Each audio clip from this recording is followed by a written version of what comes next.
hatches in that top right. Another one building at the 12 o'clock position. That Corsair is running away from that Scourge and getting some scouting information, although, it's that Scourge is right on its tail. The Hydra looks like they're going to be able to intercept that. Not too many forces right now for Stork, although I think it's okay. He's going to be able to macro up a lot once he sees that Jaedong's forces are moving in. And, oh man. I guess the shields recharged from that Corsair, but the Corsair goes down anyways. So about 1, 2, 3, 4, 5, 6, 7 hatches now for Jaedong. That does a lot. He's going to be able to pump out a lot of units as well. Now, Stork killing that pylon, so to unblock for his Dragoons and everything. Probably going to go in for maybe a little bit of a push here. Who knows? Is he going to be able to get a... Okay. At first I thought he wasn't going to be able to get his forces through that. I was going to just laugh at him, but wow. But anyways, Lurker's morphing in the midfield here. Well, not the midfield, up at the top right-ish. Not midfield, sorry about that. But Stork looks like he might go for a push here. He does have a ton of Dragoons, macro up a ton, just like last game. There's a lot of Lurkers there, though, so that could be a problem. I think he needs a little bit more Zealots in his composition. Zerglings coming in a lot. Yeah, 1, 2, 3, 4, 5, 6. 6 or 7 Lurkers there. Those are going to do a ton of damage to those Dragoons. He really should have got more Zealots because he already upgraded the speed. And I think that would be really effective.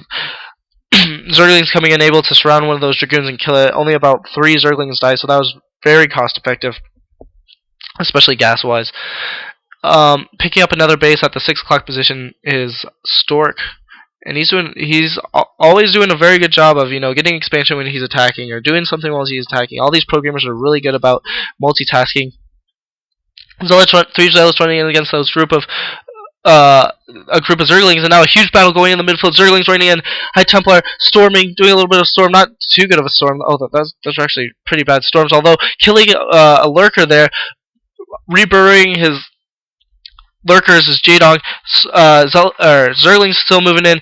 Good storm there on the Zerglings. More Zerglings streaming in though, and a Lurker burrowing. But I'm afraid that really good storm there. I'm afraid that Jaedong is not going to be able to defend this again. The Zerglings are just getting picked off by those Archons. Those Archons doing a ton of damage because they do splash damage against those Zerglings. More Zerglings coming in. Hydralisks coming in. And, but the Scourge pick off both of the Observers. And I don't think Stork has any more Observers, which is going to be really bad for him. He is going to have to back up, and a good move by Jaedong, but there's another Observer coming up slowly. Zerglings coming in.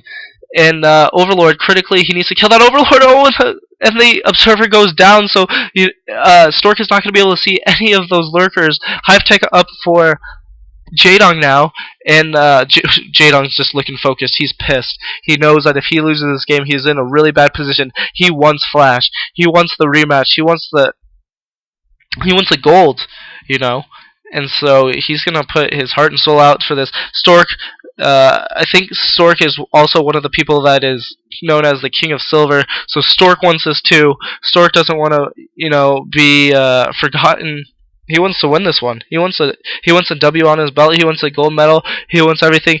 Engaging on this bridge here. Archon's doing a ton of damage. The Dragoon goes down. Split up his forces a little bit. There's more Zerglings rushing in. I don't know if he got another Observer though, because there's a lot of Lurkers coming in. And the Scourge have nothing to attack. Stork should have targeted those Scourge though, critically. Oh, and there is an Observer. No Overlord though. The Overlord isn't there. Jaedong is in a ton of trouble. GG from Jaedong. And so, wow, almost the exact same build from both players, and the result was the same. Stork just went in with that timing attack and took the game. Taking a drink of his water, he knows that he's so close to winning this match and going up to face most likely Flash in the OSL final. So that's a huge win for Stork. See you guys next game. GG. Alright guys, so we have game 4 here. The score is in favor. Sorry about that, I was trying to think about what I was going to say. The score is... Alright guys, here we go. we have Game 4, and the score is in favor of Stork, surprisingly, 2-1 against Jaedong. Players going for almost the exact same builds the second and third game, and Stork pulling out both the wins, doing a very good job of his timing attacks and harass.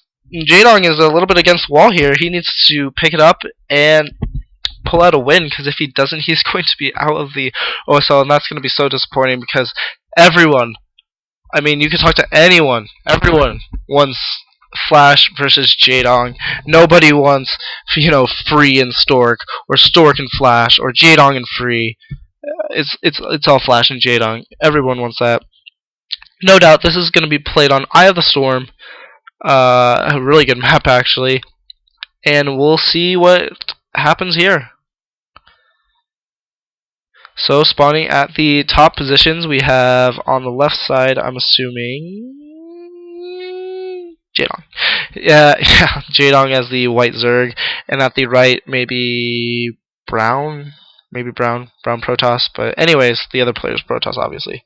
Jaedong, okay, Jaedong looks pissed. Look at that face. He just looks like he's going to kill someone. Oh, red Protoss. And, Stork looks really focused as well, but Jaedong, that was a scary face by Jaedong. That was just really scary. Really focused. He's pissed that he lost those games. It looks like his drones are pissed as well. They know that they have to work their asses off, give themselves over to the Overmind, and win this game, because if they don't, the whole world, the whole StarCraft universe is going to be disappointed.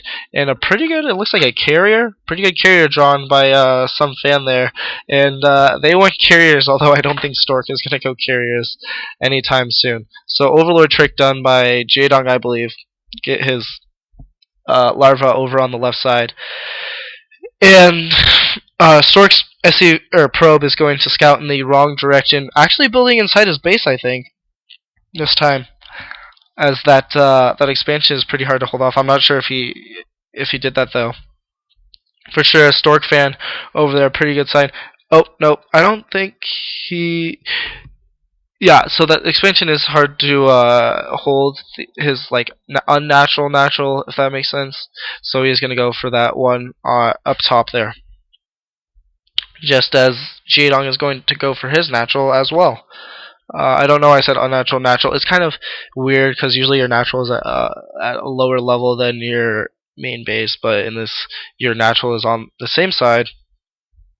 And then there's another base over there that could be considered like your second natural or something, and that base is kind of hard to hold. But anyways, probe is going to finally scout Jaedong's base.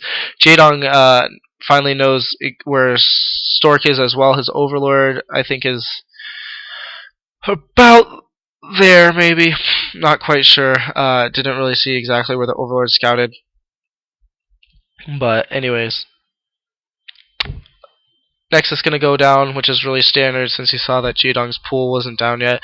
Jaedong went for 12 hatch instead of something like 8 pool, which he's done like the last 3 games or something. But yeah, playing pretty standard here, and we're again in that long lull that is PVZ. Another expansion going down, so going the same exact builds pretty much again, except the early stuff, instead of going 8s. Oh, and Stork took his gas, which is going to be kind of critical if he wants to get that layer tech out fast, but yeah, going almost the same build. The only difference is, either getting your Nexus before your cannons, or before your Forge, or after your Forge, or stuff like that, and then 8 pool. But obviously, both players going the same builds, 3 hatches, and Forge fast expand at the end of the day. Nexus almost up for Stork here, so we're gonna see another one of those same games, and I think Jaedong needs to do a little bit of something, but a little bit of something more than just going 12 hatch instead of 8 pool or something for him to pull out a win here, because it seems like this build has not been working for him. Zergling's going down to the bottom right for some reason. I have no idea why he's doing that. Probe's blocking off there for Stork. And maybe Jaedong didn't scout Stork space or something. I don't know.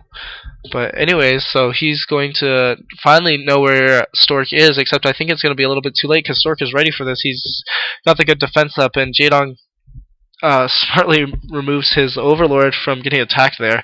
That would have been really bad if it got picked off or something. Layer going down for Jaedong, and Jaedong is going to go for a run by here. Critically, Stork pulled his probes. He's going to get all his... no, he's just going to get 4. He's 3. So he gets 3 Zerglings in there. Stork looks a little bit concerned. I don't think he should be as concerned as he looks, though, although 2 probes going down. So yeah, I don't think he should be as concerned as he looks like the game was over or something. And it's like, Stork, it's only 3 Zerglings, man. Come on, chill out. But those Zerglings are going to be a really big annoyance. And I don't know about for pro gamers, but for me, when there's things dancing in my base and I have to focus on, defending my probes or my SCVs, for me, because I play Terran, it's hard to, keep playing standard and macro up and, get your tech at the right keep up your timing pretty much, because, there is something really annoying in their base. But I'm sure these programmers, they play for years at a time, they just, not even kidding, they just eat, sleep, and StarCraft is really all they do, and so I'm sure it doesn't bother them too much. Doing a little bit of harassment, though. That Zergling still is in. The base does kill off another probe, although the Zergling does go down as well, so a little bit of a good trade-off. Oh, and this Overlord might get picked off, actually. So, and it definitely is going to get picked off, especially with that Corsair there. Another hatch going down for Jaedong, as well as a Spire, so the same exact build. Do something different. But I'm not complaining, because it's Jaedong versus Stork, and this is pretty entertaining. But I feel like, Stork is definitely at the advantage here, because they're going the same build. That Corsair is going to be able to see all of Jaedong's tech and everything, and maybe another Overlord is going to go down, because I don't think that Spires up. Scourge aren't going to be popping out for a long time, and there's critically going to be nothing to be able to attack the air. The Zerglings unfortunately can't jump that high. Another base going down at the bottom left for Jaedong, so he is going to have another base, although he might be supply blocked pretty soon here, losing both those Overlords, although he doesn't really have a lot of forces, so I think he'll be okay. But at the same time, that is an annoyance, losing those 200 minerals for, just losing those 200 minerals pretty much. Another Corsair, excuse me. Sorry about that. Another Corsair out for Stork, so he's going to be able to keep doing a little bit of harassment. Stork is also picking up another base at the 3 o'clock position, I think, transferring probes there. The Scourge are out chasing that Corsair. Doing some good flight maneuvers there is Stork, although I think that his Corsair is going to get chased down by the Scourge. He needs to move something. They're so close. It's just so close. Oh, and one hits. And if the other one hits, that's going to be really bad. The Scourge are just going to, kind of survive over... Oh, and the Corsair gets killed by the Scourge. The Scourge are just going to kind of camp outside that Stargate there and wait for a Corsair to pop out, although those Dragoons are going to be able to clean this up pretty easily, I think. And a shuttle out for Shuttle and Reavers. So going a little bit of a different build is Stork here, going with the Reavers instead, but his Scourge do see that, so he's going to be ready for it. But a little bit of a different build from Stork here. I think about 5, maybe 6 hatcheries down for Jaedong, so pretty good macro, excuse me. I'm in college, and so I had a really long day of classes today, so that's why I'm so tired, but excuse me. And Dragoon getting surrounded by some Zerglings there, able to pick it off, doing a really good job, not even losing a Zergling. A Dragoon is like just over there doing nothing, but trying to move in here, doing another one of these timing attacks, and oh man, he's doing a really good job. He's going to be able to kill all these Sunkens, because obviously the Dragoons can, or the Reaver can range it, but that shuttle getting picked off by the Scourge, and that Reaver is going to have to crawl back. Those Zerglings doing good surrounds of those Dragoons, and the Dragoons doing some good micro though at the same time. He needs to go pick off this Reaver though. He's gonna go for the Reaver. He's gonna go for the pick off, and he's gonna be able to pick it off. No, he's gonna have to back up his forces. The Dragoons get there just in time, and this is a really bad position for Jaedong. Jaedong could lose this game, and this could be the end of it, and it could be Stork in the OSL finals. And that's something nobody wants. So Jaedong really